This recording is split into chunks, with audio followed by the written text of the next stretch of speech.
철강과 건설업종의 2023년 전망에 대해서 각각 말씀드리려고 합니다.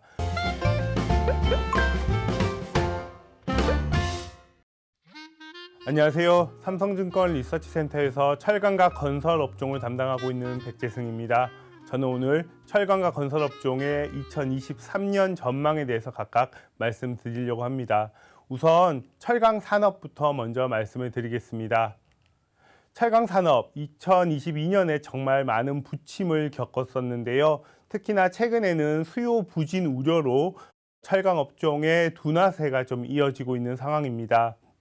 기본적으로 2022년 2분기 미국의 기준금리 인상이 본격화되면서 2023년 글로벌 경기 전망에 대한 둔화 우려가 조금 더 강해진 부분이 우선은 부진의 우려로 작용을 하고 있고요. 또 한편으로는 중국의 부동산 경기 2021년 하반기부터 둔화가 시작되었었죠. 2022년에도 둔화세가 더 심화되면서 철강 수요의 부진 우려를 더 심각하게 만드는 요인으로 작용을 했었습니다. 그 결과 지금 글로벌 대부분의 지역에서 철강 가격이 약세를 보이고 있는 상황입니다. 현재 보이고 있는 이 차트에서 표현되는 것처럼 철강 가격과 그리고 철강 업체들의 실적을 대변하는 스프레드가 모두 우하향하는 모습을 보여주고 있는데요. 하지만 기본적으로 절대 가격 측면에서 그리고 절대적인 스프레드 측면에서 본다면 과거 수요가 부진했었던 2015년과 비교해서는 여전히 그 수준 자체는 양호하게 유지가 되고 있다라고 볼 수 있겠습니다. 특히 스프레드 같은 경우는 중국 정도를 제외하고는 대부분이 과거의 트렌드 속에서 높은 수준을 현재도 유지하고 있다라고 봐야 될 것 같은데요. 현재 한국의 철강사들의 실적도 물론 감익 트렌드이긴 합니다만 확실히 과거보다는 실적 체력이 좋아졌다라고 볼 수 있겠습니다. 수요가 부진한데 가격이 괜찮다. 결국 이것은 공급 측면에서의 변화가 가격을 유지해주는 요인으로 작용을 하고 있다고 봐야 될 것 같고요.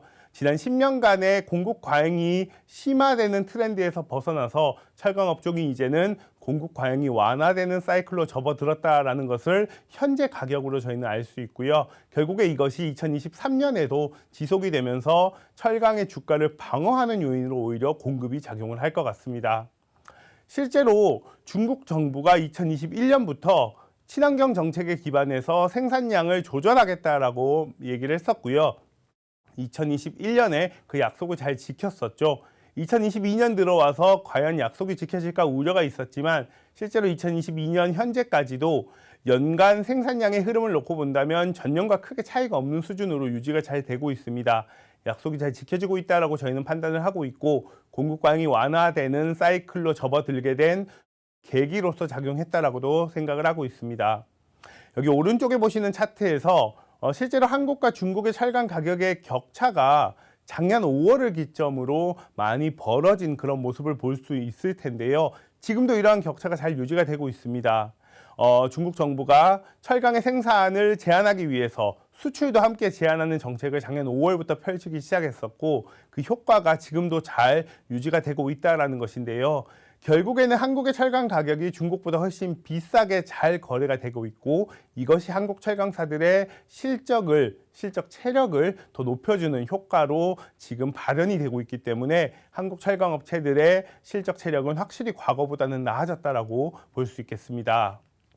2023년 역시나 수요가 가장 중요한 철강 업종의 주가를 형성하는 이제 팩터가 될 것 같은데요. 저희가 판단하기에는 저희 매크로에서 지금 판단하는 것처럼 내년 1분기까지 미국의 기준금리 인상이 지속이 되고 2분기 이후로는 추가적인 인상 가능성이 제한적이지 않을까 생각을 하고 있기 때문에 글로벌 경기 둔화의 흐름도 여기에 맞춰서 내년 2분기 이후로는 조금은 철강 수요의 우호적인 형태로 변화할 수 있지 않을까 생각을 하고 있습니다. 중국 같은 경우도 사실은 제로 코로나 정책이 계속 고수되고 있는 것이 이 철강 수요를 잡아먹는 요인으로 현재는 작용을 하고 있는데요. 내년 3월 전인대를 거쳐가면서 아무래도 제로 코로나 정책도 조금은 완화될 수 있지 않을까 생각을 하고 있기 때문에 철강 수요의 흐름은 지금보다는 내년 연말, 그러니까 1년이 지난 뒤에는 조금 더 나아지는 형태로 갈 것이다라고 저희는 예측을 하고 있고, 그런 예상을 기반으로 철강 업종에 대해서 여전히 오버웨이드 의견을 유지를 하고 있습니다. 실제로 포스코 같은 경우를 보시면요, 지난 10여 년간 밸류에이션의 레인지를 보시면 시황이 안 좋을 때 PB 0.3배, 시황이 좋을 때 PB 0.6배로 거래가 되었던 이 레인지가 분명하게 형성이 되어 있는데요. 현재 PB 0.4배가 조금 넘는 수준이니 이 레인지에서는 여전히 하단에 좀 위치해 있고, 이게 수요가 조금 좋아진다라고 본다면은 이 밸류에이션이 조금 더 업그레이드 될 가능성이 있지 않을까 생각을 합니다. 또 하나 저희가 좀 생각해야 되는 포인트는, 과거와는 다르게 포스코의 신사업에 대한 가치가 내년엔 더 부각이 될 수 있을 거다라고 생각을 할 수 있다는 점인데요. 이 리튬 사업이라는 포스코가 현재 내세우고 있는 신규 사업의 가시화가 2024년부터는 본격적으로 실적으로 표현이 될 것 같고요. 그렇기 때문에 그 전해인 2023년 이 리튬의 설비가 완공되는 시기에는 이 가치가 점점 더 부각되면서 이 시가총액에도 도움을 줄 것이다라고 저희는 판단을 하고 있습니다.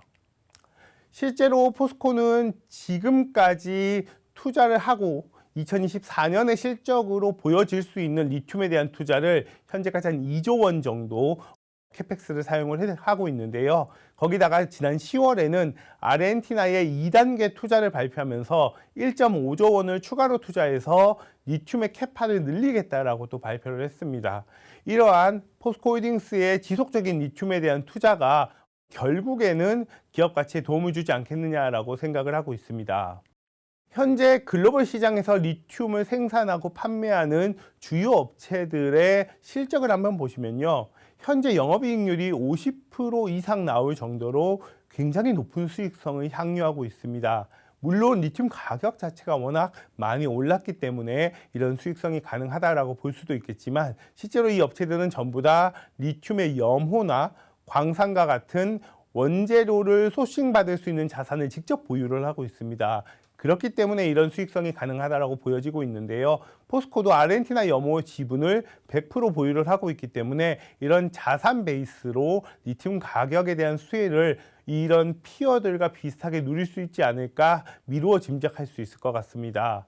현재 이 글로벌 피어들의 밸류에이션이 PB로는 2024년 기준으로 평균 한 3배 정도의 거래가 되고 있으니까요. 여기에 기반해서 포스코홀딩스의 리튬 사업 가치도 러프하게나마 저희가 좀 구할 수 있을 텐데요. 실제로 제가 아까 말씀드린 대로 포스코가 지금까지 투자한 리튬에 대한 투하 자본이 2조 원 정도가 됩니다. 글로벌 피어 업체 평균 밸류에이션이 PBR 한 3배 정도가 되니, 여기 이 PBR을 감안해서 이 사업 가치를 평가하게 된다면 리튬 사업의 가치는 한 6조 원 정도로 평가가 될 수 있을 겁니다. 6조 원이라고 한다면 현재 포스코의 시가총액에서 20% 이상의 비중을 차지할 것이기 때문에 기본적인 시황의 흐름뿐만 아니라 이런 신규 사업 가치의 부각이 추가적으로 포스코홀딩스의 기업 가치의 어떤 상승을 야기할 수 있다라고 저희는 판단을 하고 있습니다. 물론 지금은 이 글로벌 피어들만큼 수익성이 잘 나올지를 확인하기에는 아직 시간이 1년 정도 남아있는 상황이기 때문에 당장 현재 시점에서는 6조 원의 사업 가치를 모두 부여하기보다는 아주 큰 디스카운트를 받아야 되는 상황이긴 하겠습니다만, 시간이 지남에 따라 2023년 말로 향해 가면 갈수록 이 사업 가치에 대한 디스카운트가 오히려 줄어들고 이 6조 원이라는 가치가 더 부각되는 그런 그림이지 않을까 생각이 되고요. 만약에 2024년에 실제로 실적을 정말 잘 내는 게 확인이 된다면 이 초기 투하 자본 2조 원이 아니라 최근에 발표한 추가적인 투자금 1.5조 원에 대해서도 충분히 가치를 부여받을 수 있어서 약 10조 원의 사업 가치까지도 확장이 될 수 있으니, 현재 투자자들에게 포스코홀딩스의 리튬 사업은 너무나 훌륭한 콜옵션이다라고도 판단할 수 있을 것입니다. 저희 업종 내에서는 고려아연도 신규 사업에 대한 투자를 활발히 진행하고 있는 기업인데요. 이미 연초에 CEO가 직접 나와서 트로이카 드라이브라는 전략을 공식적으로 내세우면서 2차 전지 소재, 리사이클링, 그리고 신재생 에너지 이 3가지 분야로 신사업을 활발하게 투자하겠습니다라고 이미 얘기를 한 상황이고, 올해 이미 많은 투자들이 좀 이루어졌습니다. 이러한 신사업들 중에서 2차 전지 소재의 하나인 전해동박 사업이 내년 하반기에 실적으로 표현이 될 수 있을 것 같고요. 이 전해동박 사업의 가치가 적게는 5천억에서 많게는 2조 원까지도 부여받을 수 있는 사업이기 때문에 고려아연의 기업 가치에 긍정적으로 작용을 할 가능성이 높습니다. 그 외의 신사업들은 사실은 실적으로 돌아오기까지는 시간이 조금 걸릴 테니 역시나 고려아연은 단기 투자보다는 중장기 관점에서 꾸준한 투자가 필요한 기업이다라고 저희는 판단을 하고 있고요. 다만 최근에 확인되진 않습니다만 이 최씨 가문과 장씨 가문의 지분 경쟁에 대한 어떤 그 기대감이 오히려 주가를 좀 끌어올려서 밸류에이션을 높게 만들어 놓은 상황인데요. 펀더멘털 관점에서만 본다면은 현재 PB 1.34배에 거래되고 있는 주가가 아주 좋은 진입 구간이다라고 판단하기는 조금 부족하기 때문에 펀더멘털 관점에서만 놓고 본다면은 PB 1.2배, 50만 원 중반의 주가가 조금 더 편하게 진입할 수 있는 구간이지 않을까라고 저는 생각을 하고 있어서 조금 더 기다려보자라고 저희는 생각을 하고 있습니다. 이렇게 철강 업종은 업종 내에서 신사업 가치가 두드러지게 나타날 수 있는 포스코 홀딩스나 고려아연 같은 기업이 그 외에 신사업 가치가 특별히 부각되지 않는 기업들보다는 훨씬 더 밸류에이션을 높게 받을 수 있는 그런 한 해로서 2023년이 작용하지 않을까 생각이 되고요. 그래서 이 두 개 기업에 조금 더 집중해서 철강 업종을 바라보시는 게 어떨까 생각이 됩니다. 이어서 건설 업종에 대해서 말씀을 드리겠습니다. 건설 업종 제가 제목을 당분간 안전함을 추구하자라고 적어놨는데요. 이 부동산 시황이 최근에 조금 불확실성이 커져가는 그런 상황이고 2023년이라고 해서 이 불확실성이 온전히 잘 해소될 수 있을까에 대해서 제가 약간의 의구심이 있기 때문에 이런 주택사업과 관련해서 당장 공격적인 투자를 진행하기보다는 조금 더 그 추이를 지켜보면서 조금 더 안전한 형태의 기업들을 선별해서 투자하는 것이 건설업종 투자 전략으로 좀 더 마땅하지 않을까 생각을 하고 있고요. 그렇기 때문에 업종 전반적으로는 투자 의견을 뉴트럴로 하향 조정을 했습니다. 실제로 2022년에도 건설업종의 주가는 험난했었습니다. 올해 상반기에는 인플레이션이 워낙 부각되었던 시기였었고 건자재 가격의 상승이 역사적 고점을 뚫고 올라가면서까지 이루어지면서 이 건설사들의 주택사업의 원가율이 지속적으로 상향 조정되면서 이익이 부진한 그런 흐름을 보여줬었는데요. 주가도 그런 것들을 잘 반영해서 사실은 약세를 보여왔던 것이 사실입니다.